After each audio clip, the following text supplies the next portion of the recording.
Kung mahilig ka sa sports at kung gusto mong magpapawis, pumunta ka lang sa Camp John Hay dito sa Baguio City at maglaro ng pickleball o di kaya basketball 3-on-3. Kabubukas lang ang John Hay Sports Pavilion. Itong mga lugar sa John Hay, gawin nating open para sa mga community ng Baguio. Gawin nating open para sa mga turista. Hindi na exclusive, walang membership at kailangan affordable para sa lahat. This will benefit a lot of our young people, and enhancing our sports activity.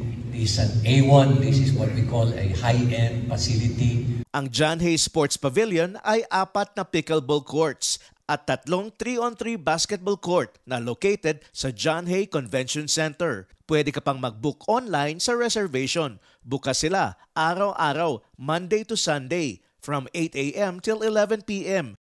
Sa ganda ng facility, napalaro na rin si Mayor Benjamin Magalong sa basketball at pickleball. O akyat na sa Baguio at game na. Emil Peredo, umaarangkada sa pagbabalita.